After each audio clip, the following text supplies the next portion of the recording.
Hey there, interwebs. You may have heard of adjectives like dexterous and ambidextrous, but I'm antidextrous, that is to say, left-handed. Technically, the opposite of dexter is sinister, but because that word has taken on other unfortunate connotations in modern vernacular, antidextrous is now the preferred medical jargon for left-handedness. I'm also ambisextrous, but that's, ironically, neither here nor there. The Latin words dextro and manus mean right and hand, respectively, so the phrase manual dexterity literally means right-handedness. Similarly, ambidextrous means both rights, as in both hands have the skill of a right hand, or equally good with both hands. Speaking as a lefty, there are many esoteric skills such as calligraphy, archery, fencing, guitar, and belaying, which I've either had to learn right-handed due to a lack of left-handed instructors and reverse engineer for myself later on, or learned left-handed only to switch back for convenience in a right-handed world. You could say that when it comes to these skills, I'm ambidextrous, but as a natural lefty, I would prefer the term ambisinister, were it not already taken as a word with a completely different meaning. Yes, just as ambidextrous functionally means equally good with both hands, ambisinister means equally bad with both hands,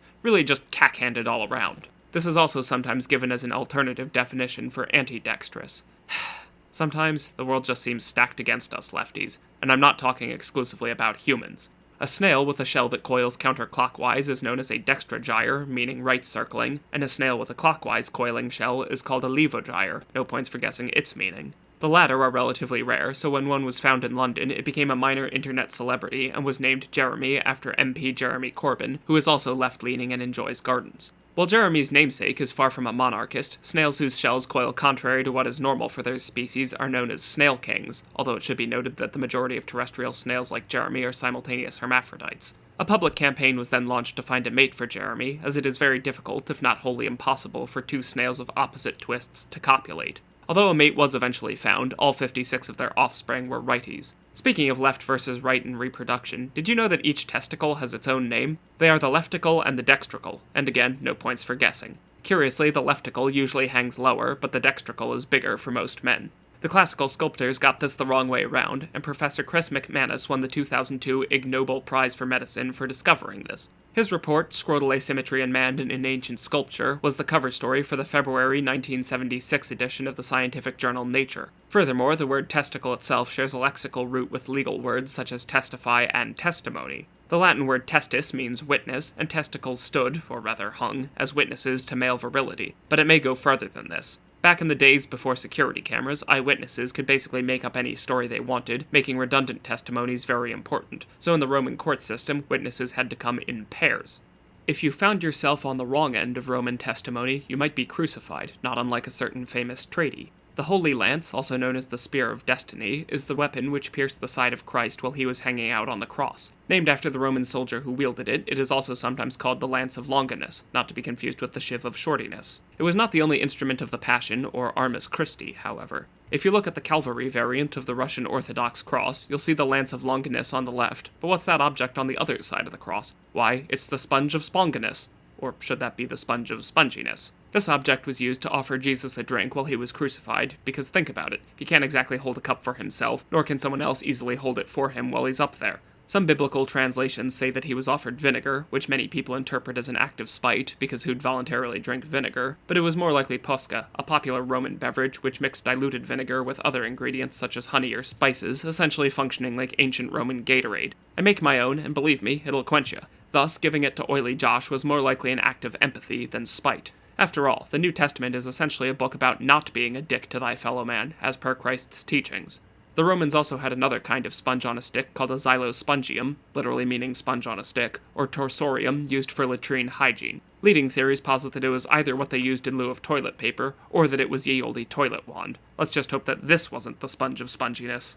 Bum sponges aside, ancient Romans probably had more in common with us than you might first imagine. For example, Roman graffiti from Herculaneum and Pompeii show us that time may pass, but humans never really change. Not only have we been vandalizing walls for millennia, but we wrote much the same things 2,000 years ago that we write today. Examples include Aufidius was here, I screwed the barmaid, and my personal favorite, if any man does not believe in Venus, he should see my girlfriend. Aw. It's more than just graffiti, too. A recent excavation at Pompeii unearthed a calix, a kind of Roman cup from which we get the modern word chalice, and it bore the inscription Pater Primus. Translated literally, this means first father, but it's unlikely this cup is literally referring to a person's forefather. Rather, it's probably the ancient Roman equivalent of a coffee mug that says number 1 dad. Filial gifts aren't exceptional either. Many modern technologies are actually much older than laypeople tend to believe. For example, the first talking dollies hit the market in 1890. They were 2 feet tall, and the wax records with the voice were prone to cracking and warping, resulting in nightmare fuel that sounds like this.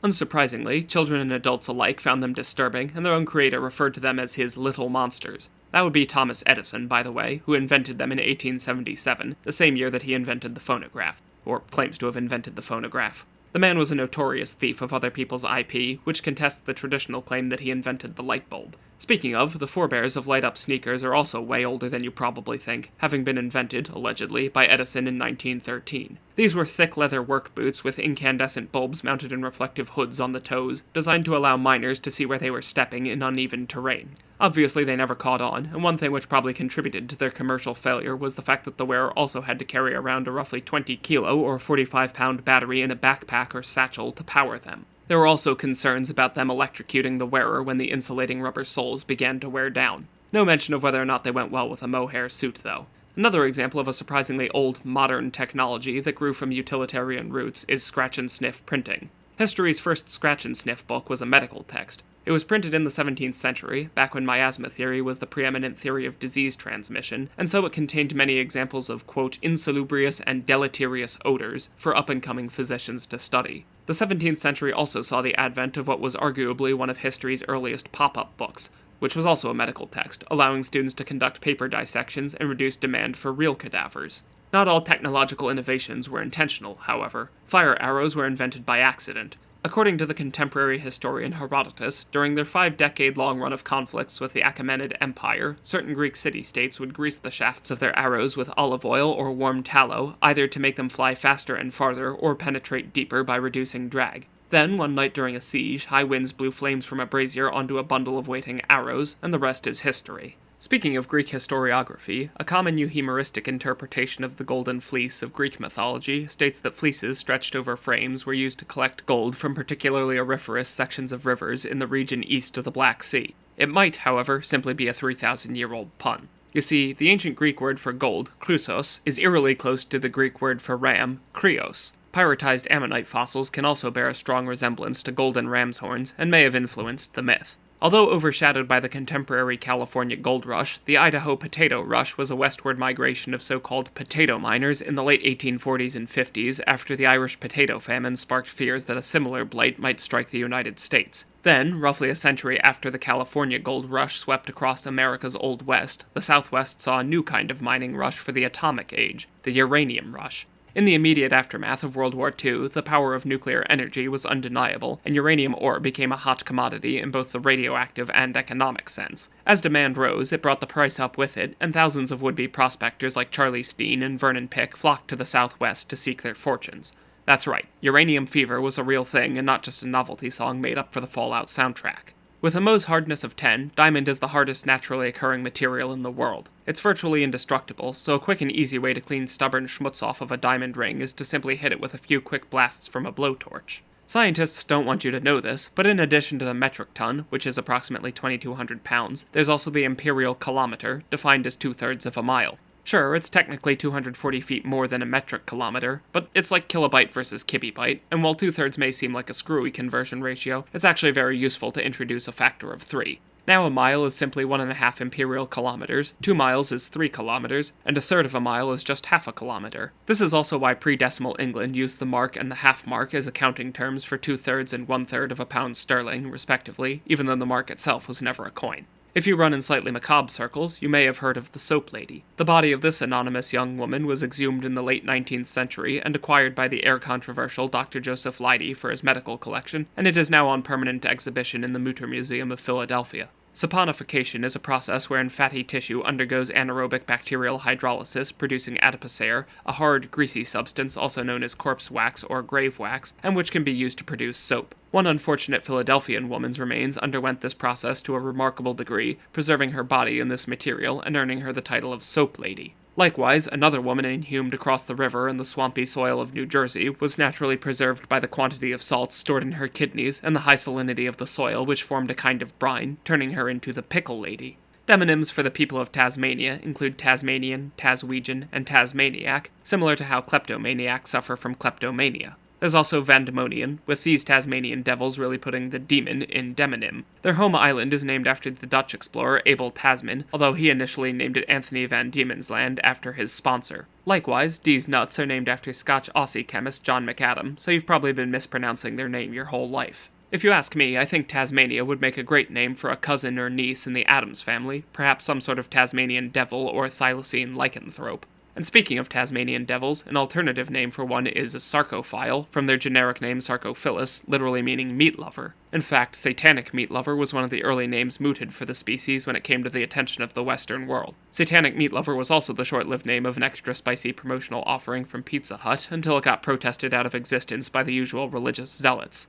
The word scurry means to move in a squirrel-like fashion, and it comes from the Latin word for squirrel, sciurus, but this in turn comes from the ancient Greek skiuros, and it has been traditionally claimed that the name is derived from skia uro, meaning shady tail, see also the sciapods of classical mythology, who would shade themselves with their giant singular feet, but it's also possible that this is a folk etymology, and that the word is of an unknown pre-Greek origin. An animal whose name we do know the origin of is the bobcat, with a scientific name Robertus katzenbergii, named after its European discoverer Robert Katzenberg. A juvenile bobcat may be called either a bob kitten or a bobbycat. Meanwhile, a wild boar less than 10 months old is a squeaker, after which point it becomes a juvenile, although it may also be called a gruntling, and then a pig of the sounder at age 2, which sounds more like some obscure British title of nobility or chivalric order. After that, it becomes a mighty tusker, or boar of the 4th, 5th, and 6th year, and then an old boar at 6, and a grand old boar at 7, at which point it is able to cast wizard spells of 4th level or lower using wisdom as its attack stat.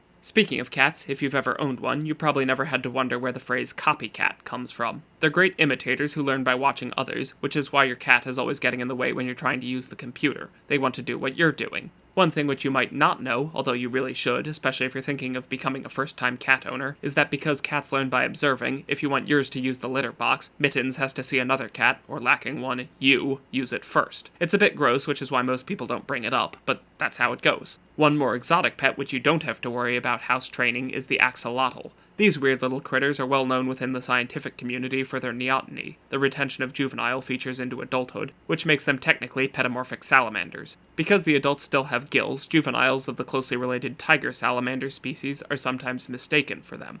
Axolotls don't have to retain their youthful appearance, however. If one is given additional iodine supplements, usually in the form of concentrated injections, it will undergo induced metamorphosis and end up looking not exactly, but axolotl like a normal adult salamander. Similarly, if their diet is lacking in certain essential nutrients, some species of frogs can revert back into tadpoles. And if you think that's crazy, then let me introduce you to the goats of juvenile reversion, the immortal jellyfish. If needs must, these squishy weirdos can revert all the way back into polyps, then progress to the adult medusan stage, and revert again ad infinitum. The animal kingdom is full of amazing natural superpowers. Extremophiles are organisms which thrive in extreme conditions which are generally considered to be hostile to life as we know it, Jim. For example, an acidophile is an organism which thrives in acidic solutions with a pH of 3.0 or lower. A halophile displays optimal growth in extremely salty solutions with a concentration of at least 50 grams per liter, and a hyperthermophile displays optimal growth at temperatures above 80 degrees Celsius. That's roughly 176 degrees in the devil's numbers. So given that hibernal means wintry, can you guess what a hibernophile is?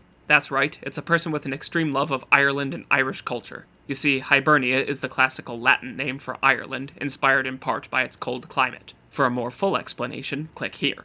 Most people these days just call them ice buckets, but those fancy silver stands that you store champagne bottles in to keep them chilled are technically known as glassifers. The word comes from attaching the "ifer" suffix meaning bearer, like Lucifer the Light-Bringer, gold-bearing auriferous quartz, and cross-bearing cruciferous vegetables, to the Latin word for ice, glacies. And yes, this is where the word glacier comes from. Speaking of the "ifer" suffix, when I brought some broccoli pieces to my pet rats, I was technically acting as a cruciferifer, i.e. someone who carries or sells cruciferous vegetables, such as the long-suffering cabbage merchant. A colleague of mine once informed me that sequoia is the only word in the English language with all 5 vowels and the letter Q in it. After thinking it over for several minutes, I reminded him of the word equation, and he chastised me for getting math in his English. Sequoia is still the shortest English word with all 5 vowels and a Q in it, though. Speaking of getting math in one's English, combination locks use permutations, not combinations. This is an example of a pseudo-mnemonic, a memory aid in which you remember something that is memorable but wrong, along with the caveat that the truth is contrary to what you remember. Another example is the fact that calc is a loanword, but loanword is a calc. Chewbacca's name is generally believed to come from the Russian word for dog, shobaka, and Jabba is the Russian word for toad. But have you ever wondered where the droids got their names? R2-D2's name was originally the abbreviation for Reel 2 Dialogue Track 2, which George Lucas overheard while writing the script for Star Wars and working on his preceding film, American Graffiti. C-3PO, the protocol droid fluent in over 6 million forms of communication, meanwhile, was named after a Roman orator whose nickname or cognomen was C-3PIus, later Italianized as C-3PO, literally meaning himself thrice. This likely referred to a stutter, or possibly palilalia, a rare verbal tic wherein a speaker repeats syllables, words, or phrases. You may have seen the example of Jimmy 2 times in Goodfellas, who's gonna go get the papers. Another character whose namesake might surprise you is Captain Hook. He's actually not named after his prosthesis, or at least not entirely. This one requires some background. The age of exploration and subsequent European colonization of the Americas saw the creation of the Dutch West Indies and the Caribbean, which padded the pockets of the Dutch West India Company. This territory included the modern-day island of Curaçao, where the liqueur comes from, as well as a not inconsiderable number of pirates. Amongst those Dutchmen to sail beneath the black flag was GWC merchant seaman turned privateer Jan van den Hoek, and his name was anglicized to James Hook in English-language reports of the time. When J.M. Barrie went to write Peter Pan roughly 250 years later, he found the name in a record of pirates and took it for his central antagonist with a vilified limb difference. Lon Chaney Jr.'s most famous role is almost certainly the Wolfman, but he is also the only actor to have played Dracula, Frankenstein's monster, and the Mummy, for Universal. In the late 1950s, Christopher Lee would play all three roles for Hammer Productions. Who knows, maybe if he'd also played the lead in Curse of the Werewolf, that franchise would have had more than one installment too. On the subject of classic horror films, just like how Nosferatu was supposed to be a film adaptation of Bram Stoker's Dracula, The Fly was originally going to be an adaptation of Kafka's Metamorphosis. Speaking of horrific insects, another name for a praying mantis in the Ozarks region is a devil's horse, and dragonflies are known as snake doctors, due to the folk belief that they seek out injured snakes and stitch them back together. They presumably don't bother with the joint snake, who doesn't require such a service. On a lighter note, mosquitoes don't suck blood. Only the females of the species are hematophagous, and they are technically known as mosquitas. Example sentence: Buenos dias, mi mosquitos y mosquitas. Gracias por mirar y que tengas un día fascinante.